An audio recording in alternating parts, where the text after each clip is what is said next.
Have you ever gotten married to a cheater named Cheater who gets you pregnant and then kills you and your unborn baby, but then you wake up 2 years in the past and think your best course of action is to marry a different murderer to get you pregnant? Ugh! Constantly. This is the starting point of Webtoons My Child Will Have a Different Father, and let me tell you, it is just as crazy as it sounds on top of being the most tone-deaf, out-of-touch, and horny comic I have yet to come across. This video is sponsored by Unveil. Unveil is a platform I trust fully with my artwork. They offer an engaging platform for all artists, writers, and creators. You get to have a space to share your artwork, your writing, and even a space for your world building. Unveil is one of my personal favorite platforms for organizing my stories into understandable categories like character art, traits, and even the world they live in. I've also noticed that unlike many other social media platforms, Unveil works so hard to get your artwork seen by other people just like you. I've personally noticed that my artwork has a really long shelf life in comparison to like Instagram or Twitter, and I just think that that really goes to show you how much Unveiled cares about your artwork. They're trying to get other people to see your wonderful creations, and I really love that about them. Unveil has also added a new community tab feature where you can find new artists who have just joined Unveil, and you can see the newest comments on all of the art pieces as well. I'd say one of the best features of Unveil is the never NFT and anti-AI policy they have in place, so you know that the art you're seeing is made by someone just like you. Unveil is the best platform around for sharing your characters, the worlds they live in, and so much more. You can grow a community and meet other like-minded individuals just like you, and I love that about Unveil. The team at Unveil is so dedicated to making their platform the best it can possibly be. With over 150,000 people on the platform, you are guaranteed to meet other like-minded artists just like you. Click the link in the description down below to join for free, and thank you so much to Unveil for sponsoring this video. Unveil, our main lead, is a princess promised to the family of Lord Cheater, whose family will give the monarchy a mine in exchange for Unveil. Seeing this as an acceptable trade, the king allows Unveil and Cheater to be wed. While Unveil was at first excited about the prospect of marrying such a seemingly cool dude, she soon falls pregnant, and because of this, Lord Cheater starts to cheat. Unveil is devastated, but turns her attention to her unborn child, making a vow to herself to take care of the child to the best of her abilities. The months go on, and as Unveil is getting closer and closer to her due date, Cheater sends her alone on a long journey off a short cliff. Cheater appears to her and tells her that she can't be his wife anymore because he loves having sex with other women too much. Unveil tries to reason with him, reminding him that she carries his unborn heir, but Cheater has made up his mind to kill her. He pushes her closer and closer to the edge of the cliff until she falls to her death. Were you killed? Sadly, yes. But I lived. It's a reincarnation story! Unveil lives! Going back in time by 2 years to the days before she was traded to Cheater, and where a handsome murderer named Prince Lutz is stalking the castle halls. Prince Lutz is visiting the castle on a diplomatic mission. Unveil's father, the king of Sale, I don't know the kingdom's name, I think it's Sale, had tried to invade Lutz's kingdom of Trekis. Fuck, I'm so sorry. Tyrekis. I'm trying really hard. Which ultimately turned out to be a bad move, as Sale was overtaken by Trekis and later ceded to Lutz, who essentially ran the battlefield. That's right, ladies. Lutz is a bloodthirsty warhound. As a peace offering, the king of Sale offered Lutz his pick of the litter. And by litter, I mean his 5 daughters from his 5 concubines. Lutz, war-hardened hound, their words not mine, that he is, does not care about this and chooses one at random because the comic insists that he has no interest in women. Lutz and his randomly chosen bride later become the emperor and empress of the entire kingdom. Having been given a second chance at life, Unveil Hanael decides that this time she isn't going to marry a crazy war-obsessed blonde murderer. She will instead marry a crazy war-obsessed murderer with black hair. Ooh. Armed with the future knowledge of Lutz's title change, Hanael makes up her mind to get Lutz to pick her, saving her and her future unborn child. You could say that her child will have a different— hey, that's the name of the comic! So from this point on in the comic, Hanael's main goal is to have her child, the same child from before she died, with Lutz instead of Cheater.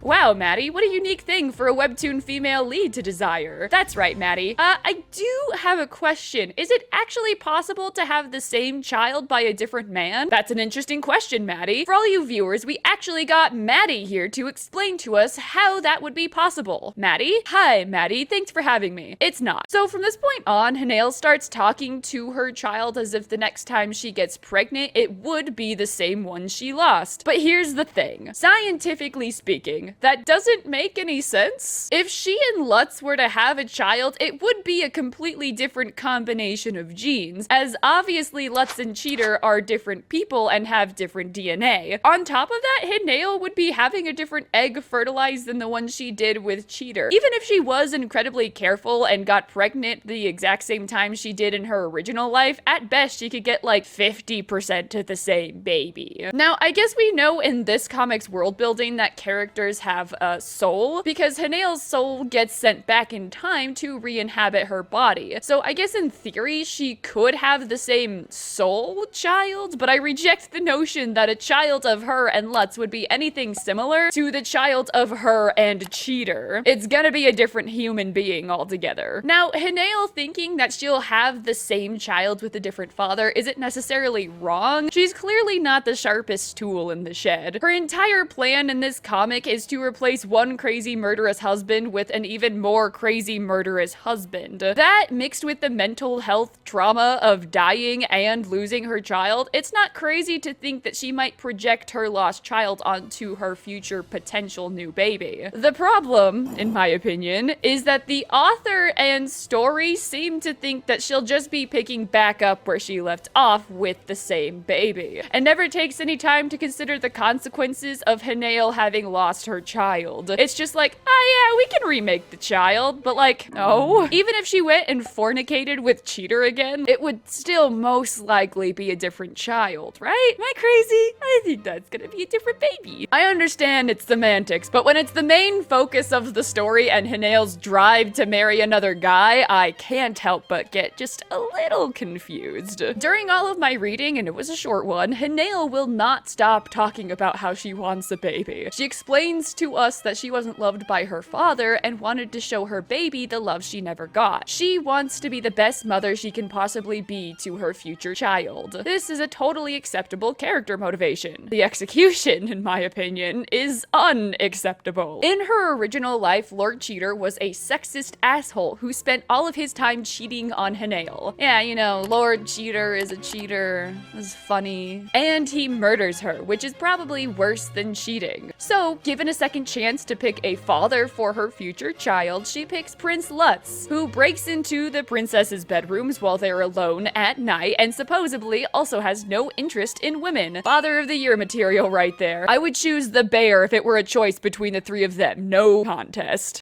Mwah. Mwah.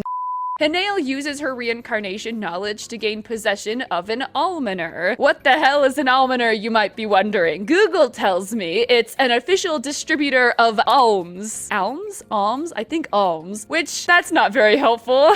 Alms are money or food given to poor people, as Google again tells me. So by default, an almoner is a type of purse, pouch, or wallet. Hanael tells us that in her past life, a guard stole this almoner from him and let Lutz murdered the guy over it. So, like any sound-minded person, Hanael gets her hands on the almoner with the intention of giving it back to Lutz in order to get into his good graces. The almoner keeps Prince Lutz from succumbing to his curse, the curse of turning into a man-killing monster. Hanael does not know about this curse and just assumes Lutz has an intense passion for ancient purses. Before Hanael can return it to him and ask him to marry her, Lutz appears to Hanael in the dead of night and holds her at sword point until she gives his purse back.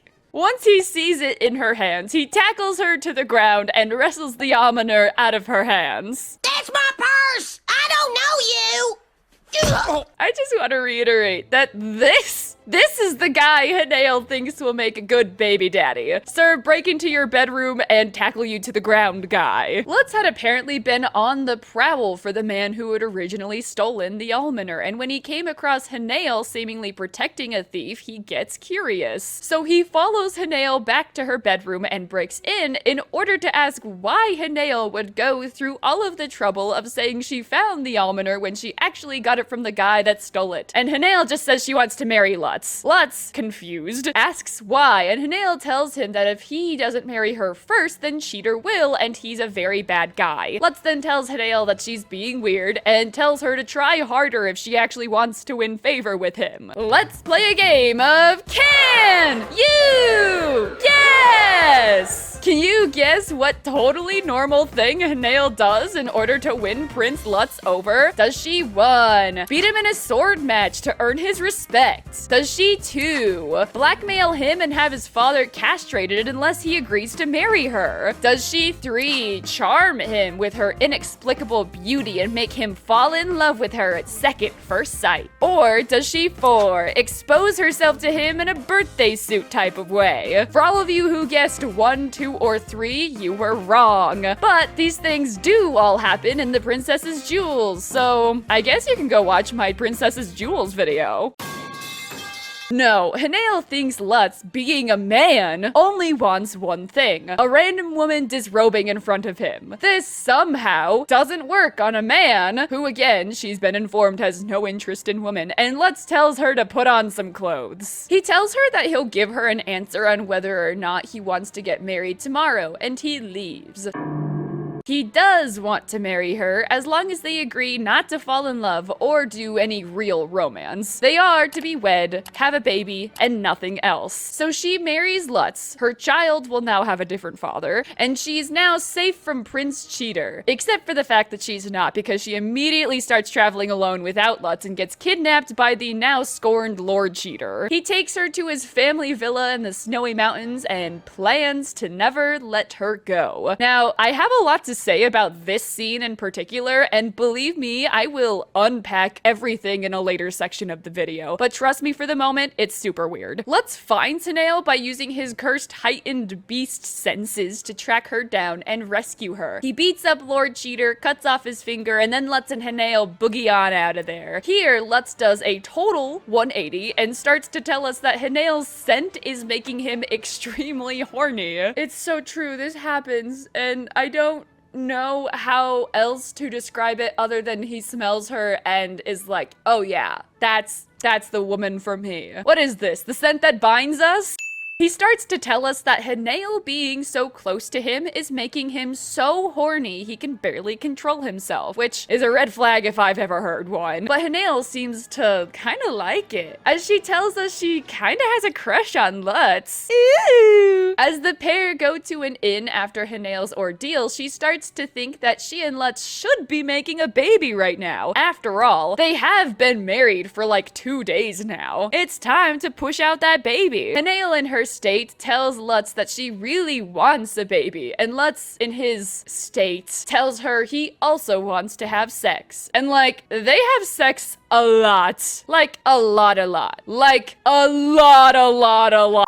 Genuinely, while I was reading the comic, it really started to feel like that one friend you had in high school that couldn't stop talking about all of these super real sex they were having. Like, I had a friend who told me that she was glowing because she had sex with her boyfriend the night before, and I didn't have much reason to disbelieve her, but from my point of view, I thought you only glowed when you were like pregnant, and she wasn't pregnant. But the more I listened to her, the more the stories felt as if she were just repeating things she saw on TV. That's how this story feels. Lutz then tells us about how Hanael's scent calms the beast inside of him and how he can finally love a woman because of her calming scent. He had grown up in an emotionally abusive and unavailable house, and because he was cursed, everyone treated him terribly, and he always found himself alone and worried he might hurt others. Does this sound a little familiar? Since nobody trusts him to keep his emotions in check, his older half-brother gets to be the crown king, while his younger brother Kylo tries to steal it from both Lutz and his brother. Now that Lutz can finally love someone, he starts to shower her with gifts, affection, and boundless attention. It's a relatively new comic, so that's all the plot there is at the moment. There are 11 chapters you could pay for, but I'll be damned if I pay Webtoon money for a comic where the main objective is to get railed and have a baby. Holy shit, they can't keep getting away with this! Hanael and Lutz are the most horny individuals I have ever seen. My Child Will Have a Different Father is the most sex-driven comic I think I've ever laid my eyes on, and I've read Savage Proposal, baby, so you know my thoughts are justified in this case. And since we've come back to the subject of adult bang time, let's talk about the elephant's trunk in the room.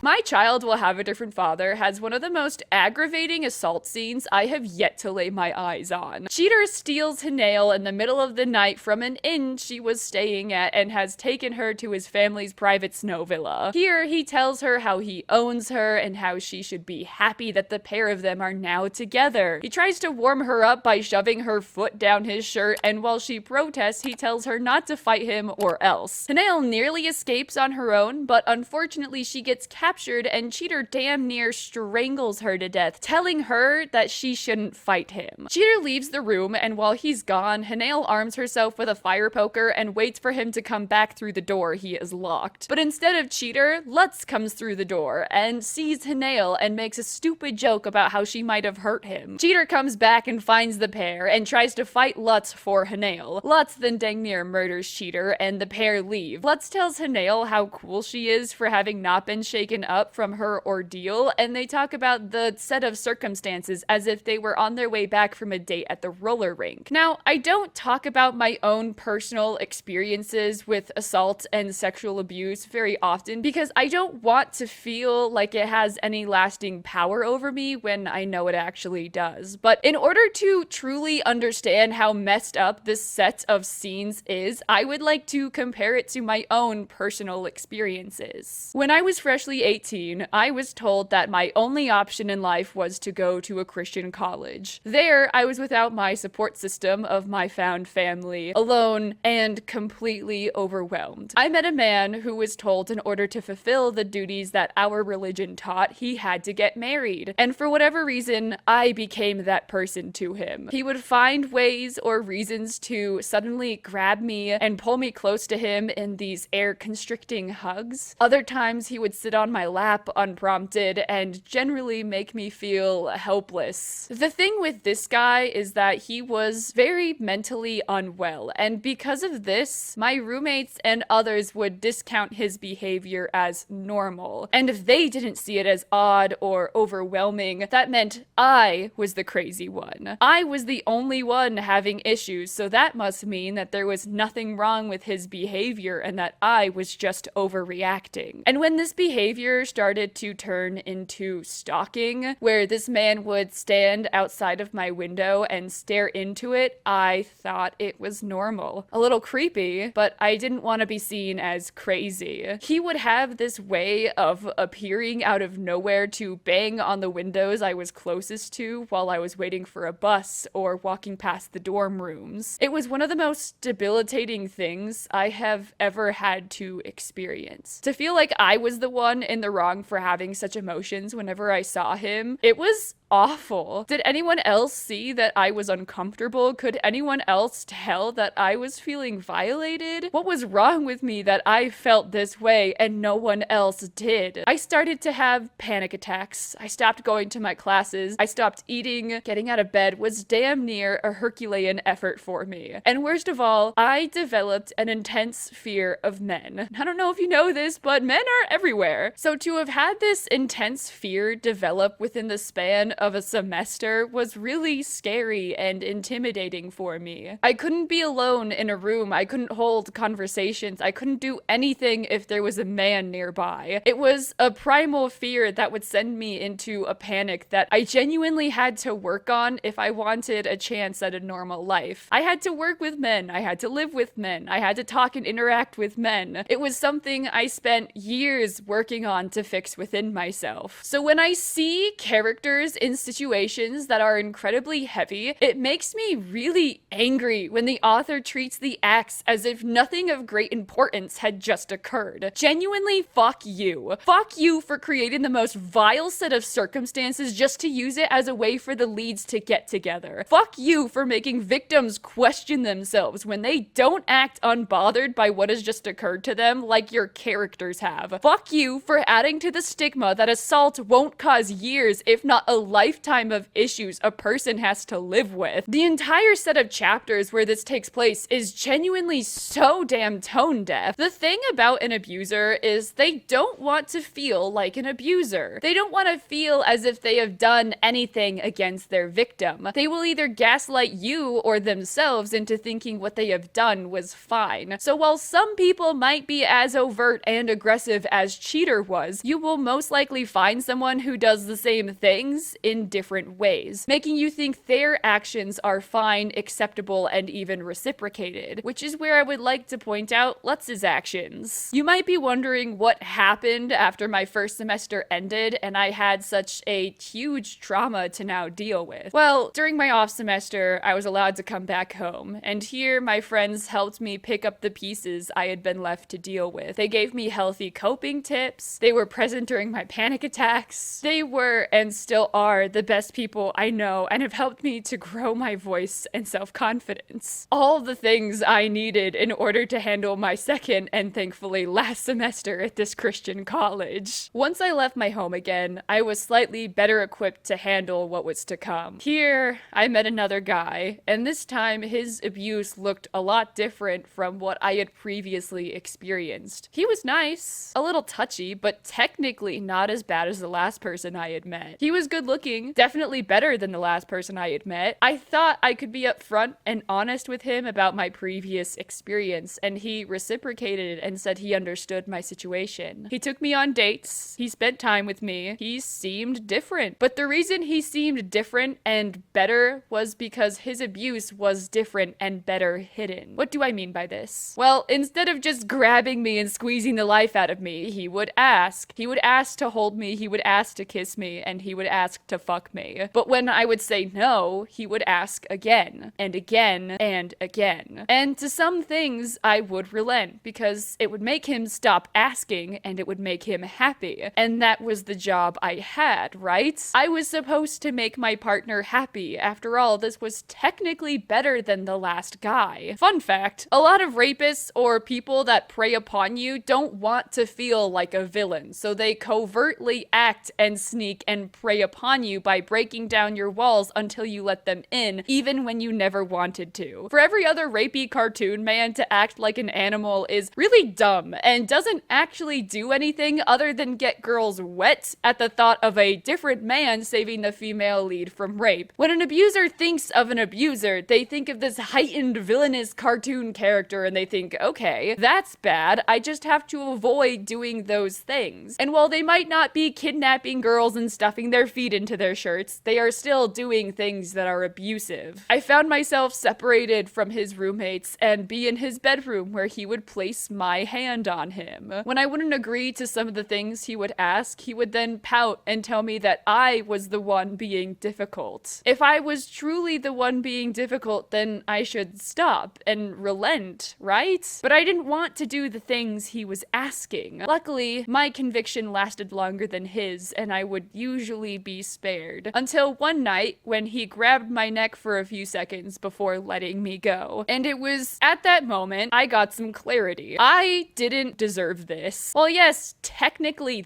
this guy was better than the last. I shouldn't be treated like someone's plaything. Well, yes, on paper this seemed like a more normal relationship than whatever the hell was happening last time. I was still miserable. I needed to gain some self-respect and understand that I, as a human, don't deserve to be treated like this. No amount of love bombing and attention should sway me into being treated like a damn doll. No one was going to come and save me from the situation I had found myself in. I needed to help myself and leave. I needed to love myself first before I could even think to start dating. Because if I didn't love myself, how could I ask anyone else to? Hanael needs to love herself enough to leave. She needs to see that Lutz is love bombing her, and while yes, that is better than cheater, it's just a different form of abuse. It's a way for plausible deniability. Lutz wouldn't hurt me. Look at all the thoughtful gifts he's given me after like 2 weeks of knowing each other. Lutz is better than cheater. He only murders other people, not me. Lutz is better than cheater. He only pinned me to the bed to show me he couldn't control himself. Lutz is better than cheater. He brings me an entire rotisserie chicken as aftercare.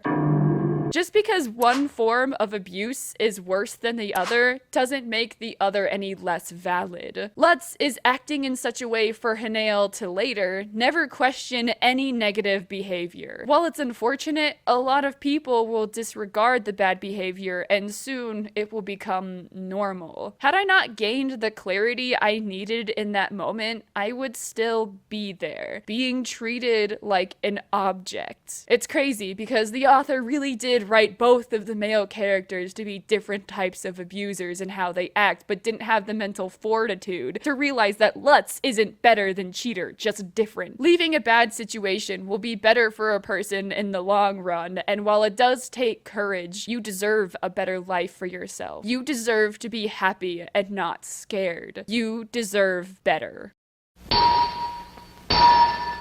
You know, I couldn't think of a good enough transition from the last section to this one, but then I remembered it's about tone deafness, and I thought it would be funny to just jump right in.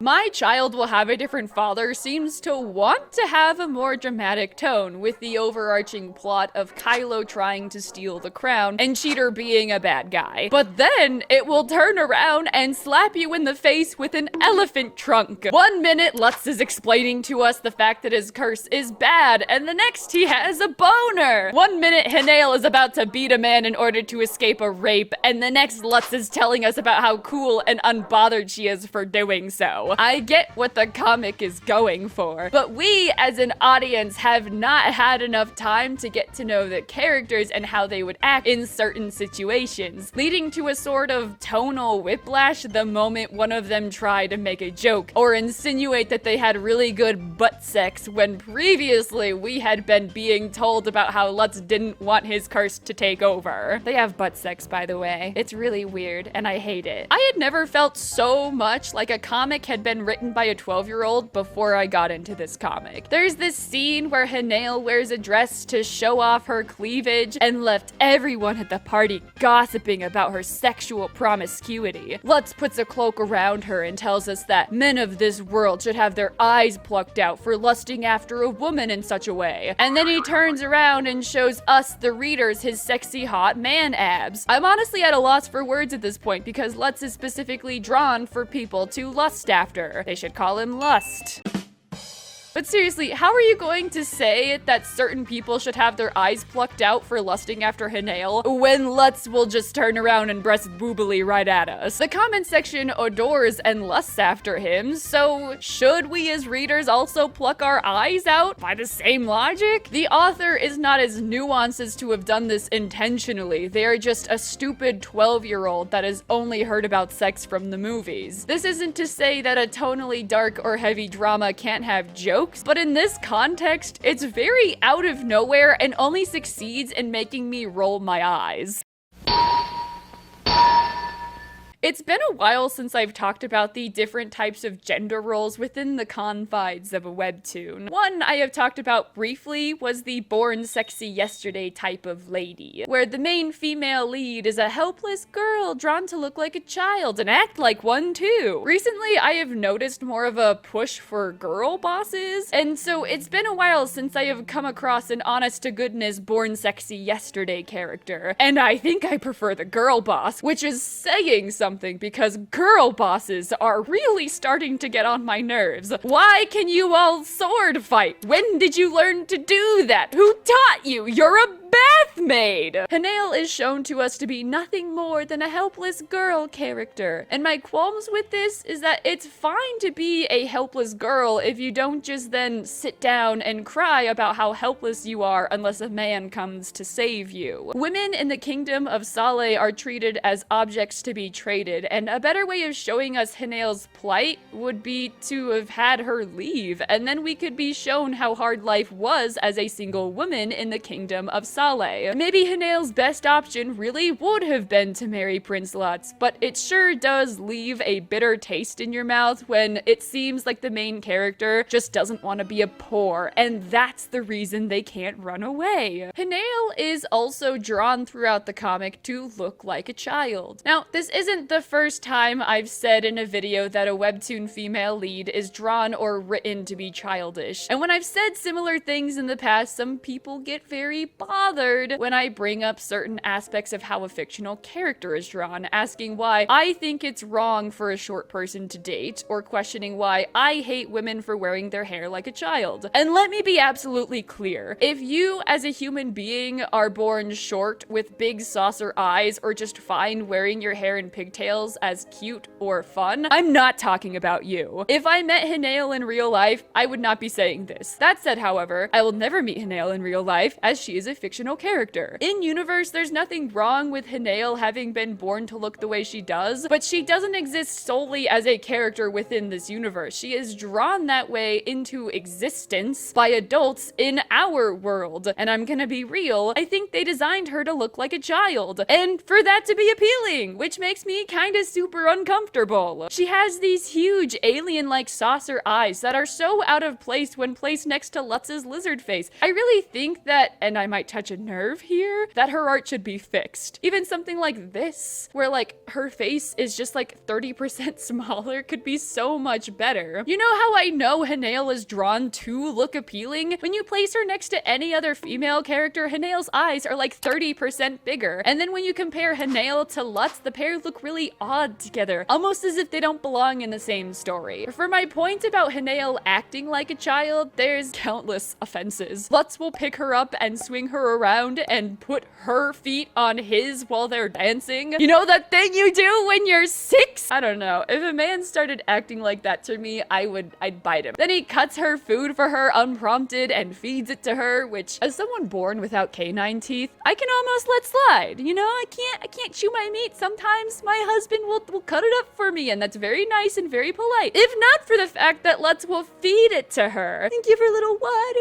You can't drink, little baby. They met like 4 days ago, you guys. Would you let a stranger feed you food like this? I'm sorry. I know it's like a wish fulfillment thing for the author, but do people actually want this? I feel like the water would spill, or I'd start laughing because I was being treated like a plank of wood with lipstick on it. I just wouldn't find it like sexually appealing. I don't know. Maybe I'm just crazy. Maybe I'm just crazy. It's fine. I forgot he gifted her a pony. He gave her a pony. You know how little kids will ask their daddy for a pony? He gives her a damn pony. You know that hilariously cartoonish thing spoiled rich kids beg their parents for? A pony? A mother freaking pony! A unicorn! A unicorn, Stacy! Hi, I'm 6! He's like the size of a refrigerator, and Hanael is the kid who's not tall enough to get the milk on the top shelf. Stop drawing your leads to look like a daddy-daughter date at Cold Stone. It's driving me insane. I really dislike the born sexy yesterday trope because all it does is frustrate me from an outside point of view. Hanael doesn't do anything to actually help herself. So when she wants to then take on this huge responsibility of having a child, I don't feel she could handle that responsibility at this point in her life. And that's not to say she wouldn't be able to step up and take care of herself, but from what I've been shown, I don't exactly trust her judgment skills. In one of my top 5 favorite movies, Wolf Children, the main character Hana falls in love with a wolf man, and together they have 2 children. But one day, Hana finds that her spouse has been tragically killed. While she might have been young, unknowledgeable, and alone to raise her wolf children, she doesn't just sit alone and cry until another man comes to save her. Hana rolls up her sleeves and does everything in her power to give these kids the best life she can possibly manage for them. Moving them into a house she repairs herself, making them clothes, farming food for them, and generally being emotionally available for them. I find Hana's goals close to Hanael's in that they both want to give a good life to their kids, but Hanael doesn't actually do anything to really change the course of her fate, other than marrying a different murderer, of course. Lutz, on the other hand, is a complete wish fulfillment Ken doll. He's really only there to show us that he can be a servant to Hanael's every beck and call, drawn to be eye candy to the readers while also condemning those who lust after Hanael for her looks. Lutz from the beginning was shown to us to be a man who doesn't have much interest in women, which weirdly is a plot point I've noticed cropping up in a lot of these fantasy romance webtoons. Our main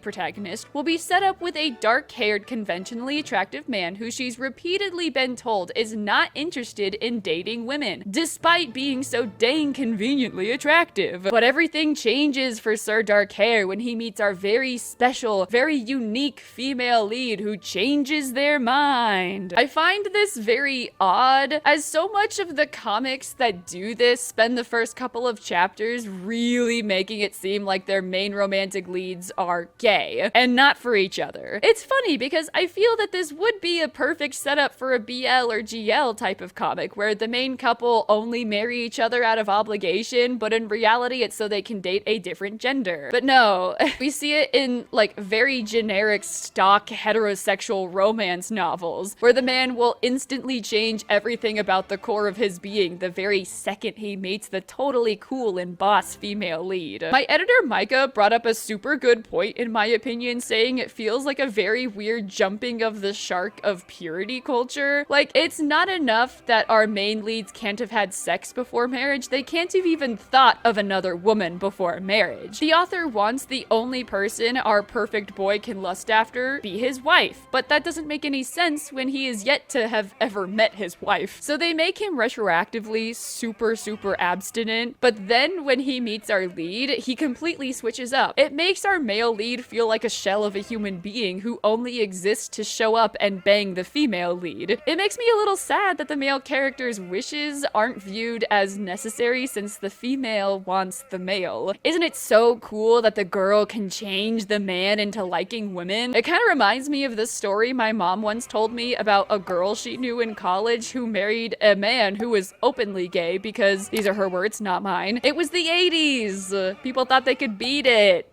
As if sexuality is something you can change if you act a certain way, or look at the opposite gender enough times. And that's how these webtoons have been reading lately. If you're just the right type of girl, you can give that man a boner.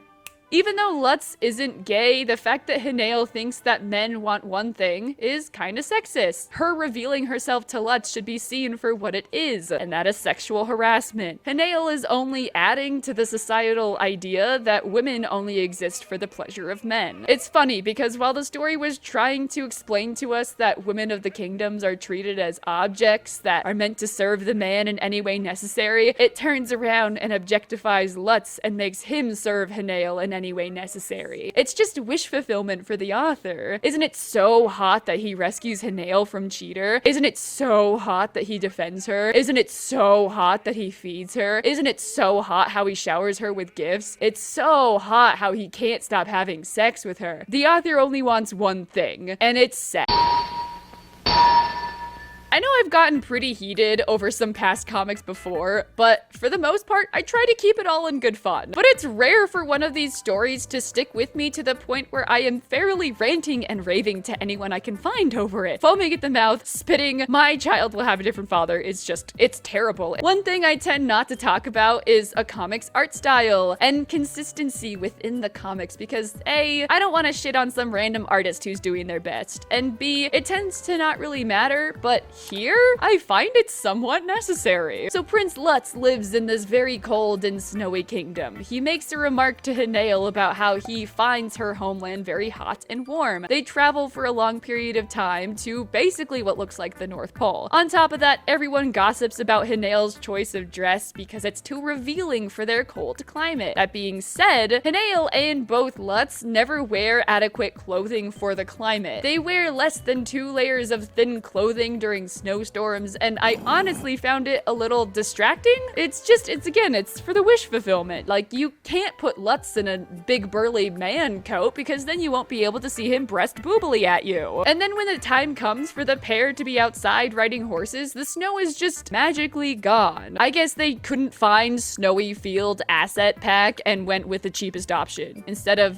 you know, drawing a snowy field. I know it seems a little insignificant, but it personally bothered me. Hanael and Lutz really are some of the most unlikable characters I have ever met. Really, the only thing I could like about either of them is that Hanael is kinda selfless, and Lutz calls people a cur, which is a very silly little insult I will be snatching. I just find it difficult to like either of them for how vapid and empty they are. Lutz does a full 180 on us, telling us how he now likes women and starts to shower Hanael with endless gifts within the span of like a day. His curse could be interesting if the story spent like 2.9 seconds on it, but we're given absolutely nothing. And Hanael, geez, run away, girl. Find reasons to love yourself and be the best version of yourself before you have a child. Take some notes from Hana. I'd honestly say don't waste your time with this one. It's so dumb and inconsistent. It treats abuse in the worst way possible